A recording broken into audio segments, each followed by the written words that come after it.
Ang Ginoo manaa kaninyo. Manaw sa kanimo. Pagbasa gikan sa Santos nga Ebanghelyo sumala ni Marcos. Mayaw ka.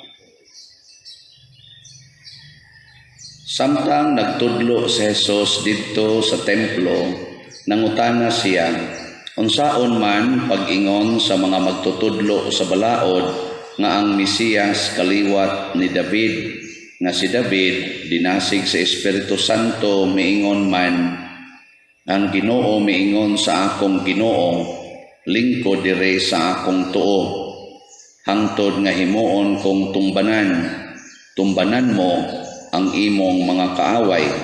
Si David mismo mitawag kaniyang Ginoo, busa unsaon man pagkahimo sa Mesiyas nga kaliwat ni David.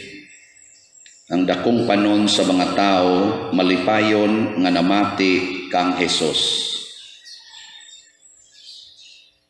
Ang Ebanghelyo sa Ginoo. Daigo ikaw o Kristo.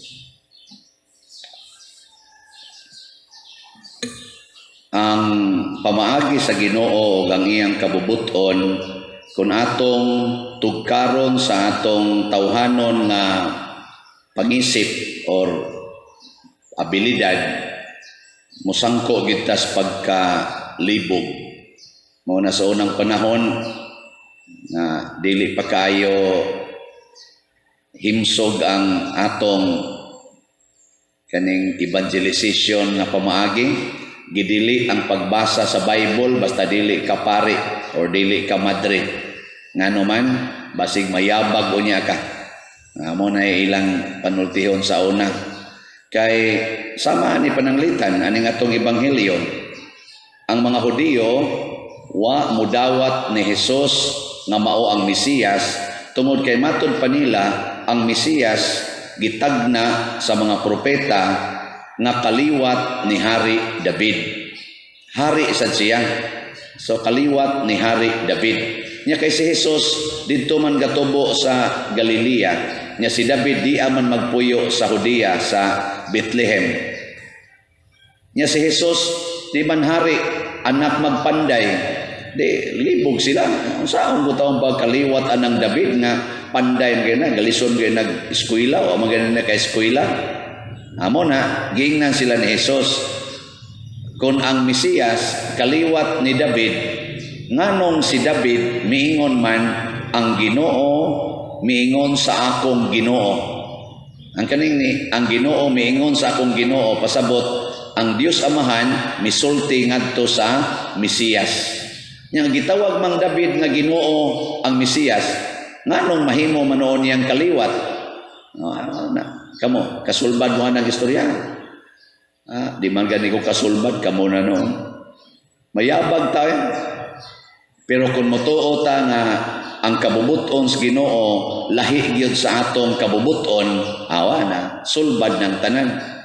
Kamo motuo mo na ako diha nako sa abuhata ang kalibutan. Tuo mo. Di mo to? Motuo mo nga kanang imong tupad diha na sa abuhata ang kalibutan. Sige, tubag. Di kam to, nga kanang imong bana, kanang imong asawa, diha na sa abuhata ang kalibutan. Kanang imong anak, diha na sa agani ka matao. Ana, di mong to ana. Dili no. Kapalihatan. Matod pa sa among study dito sa seminaryo sa theology ba? Sa pagtuon patig Ginoo. Ang tanang butang sa kalibutan magamay o madako diha na sa hunahuna sa Ginoo in eternity.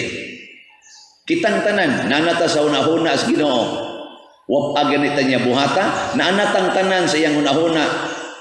Kay ngano man ang Ginoo Almighty, ang Ginoo infinite, sa ato pa way sukod ang iyang memory, ang iyang plano way sukod. So kitang tanan na anatang iya lang gianam-anam og realize ang iyang plano, gianam-anam lang. Pero naana tadaan ang mahal nga Birhen Maria, diha na sa hunahuna as Ginoong. Kitang tanan, ako nananis hunahuna as Ginoo nga mao ni akong naong. Kay gwapa, mapariha ang tatagnaw, og taghap-taghap lang ang Ginoo ba, og malimot siya. Mao na ang atong naong magkaparihas unta. At tanawa, di ba doon na tayo panultihon, no two persons alike. Nga wa man gyud magkapariha ning, wa man gyud tao nga nagkapariha, exactly nga nagkapariha, nga niabot naman unta tag 7 7.5 billion kataos kalibutan. Wa gyud nagkaparihas. Hasta gani ang kaluha kanang gitawag nilang identical twins, di man gani gyud magkaparihas, na man gyud kalainan. Ay kinsa may gabuot ana ang Ginoo nganong lahi-lahi tagnaw kay naana na design na siyang hunahuna muna ayaw pagmahay anang imong naong kay wa pa gani ka matao gi kuan na sa Ginoo giplano na na. Di ta magsinawayay sa tong naong kay plano na nas Ginoo. Mo ni kani akong naong di na lang ni nako usbon kay plano na nis Ginoo. Nya ka mo moingon mo usban na imong naong pader. Di ko o magani ni usbas Ginoo kamo na noon. Pasabot ang ato di ay tumong sa kalibutan mao ang pagsunod sa planos Ginoo. Nanay blueprint ba? Ako bitaw sige kong pangita asa mang plano ani atong simbahan. Isa maghimo pa pader. Sorry to tell you. Kay maghimo pa wa pa man ni klarong plano. Ang ato kong binuhatan usahay kana himuan na dia, kana himuan na. Karon daghang kinig damba din trabaho dia, wa pay bayad, bahala mo dia. Kamo diyang naminaw, bayad mo. Aron malangit sad mo. Ang nagtrabaho ani malangit naman. Ang problema, ang tigbayad niya. Ako may pare, patay ko sa impyerno ani. Pero kani plano ni tao. Nga usahay way klaro. Pero kita, klaro kayo ang planos Ginoo nato. Kung maulang kitang musubay sa planos Ginoo, nindot etong kinabuhi, malipayon kay ta. Muna sa unang pagbasa, si San Pablo mipahinumdom kang Timoteo nga ang pulong sa Ginoo gamiton sa pagtudlo, sa pagbadlong, sa pagkoreksyon, sa pagdasig. Pasabot ang planos Ginoo sa atong kinabuhi naa di ay sa iyang mga pulong, naa sa balaang kasulatan ug sa mga doktrina sa atong simbahan. Anha diha nato makita ang planos Ginoo. Pananglitan kanang pagminyo. Angayan ba kang magminyo karon kung dalaga ka? Plano ka nas Ginoo nga magminyo ka? Nay mangutanan nako, Father, unsaon ako pagkahibaw nga ang planos Ginoo nako maminyo ko aning akong uyab? Unsaon ako pagkahibaw? Nako, ambot lang nimo. Pagluhod-luhod dito, kung sa imo nung hasulon, wa magani ko'y uyab, ikaw na noon diyan. Sulasulon ko nimo. Pero akong pagtudlo, maingon dayon ko. Kamu sa nung, tutok sa muna ko sa uyab pag-idinis, Father.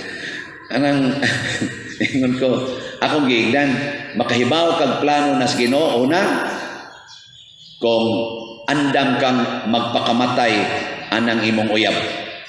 Mao ginay una, kana bang makaingon kaniya nga bisag mao pa nimo patay nako, andam na kong mo kuyog niya.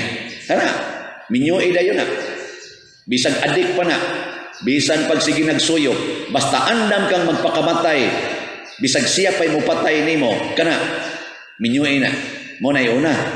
Nya ka mo, una-una ako na narong inyong asawa, andam mong magpakamatay. Kanang inyong mga bana ron, andam mong magpakamatay nila, or gusto mong mupatay.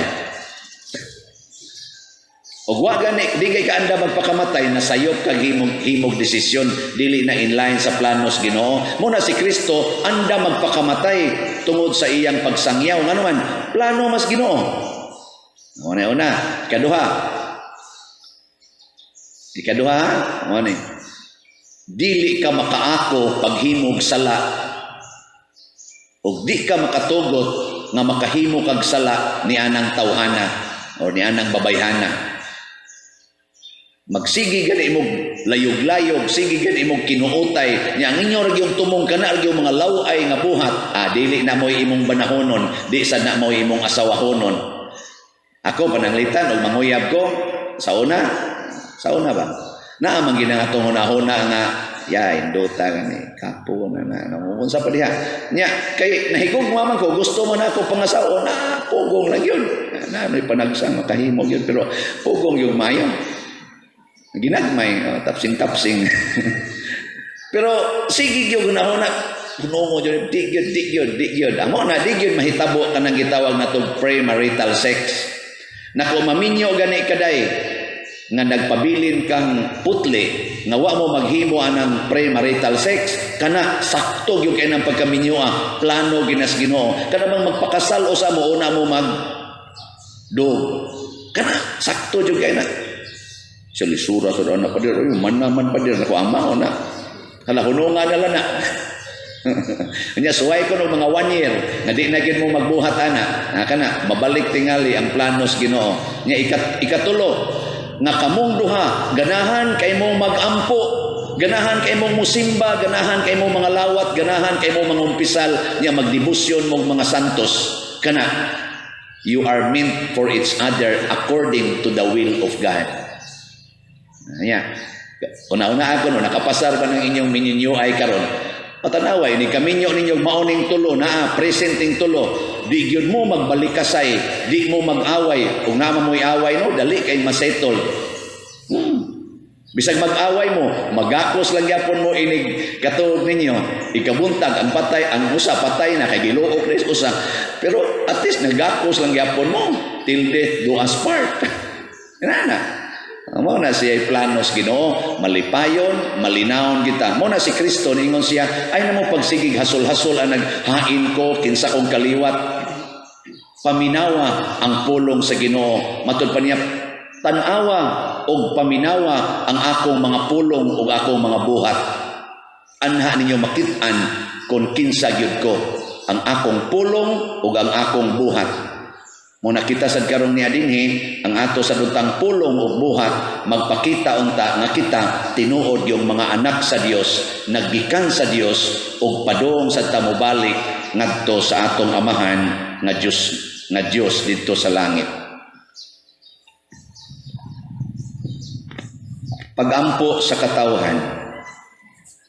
Mga igsuon, magampo kita uban sa masaligon nga pagtuo ngadto sa atong Dios nga mahigugmaon kaayo ug moingon kita Ginoo dungga kami.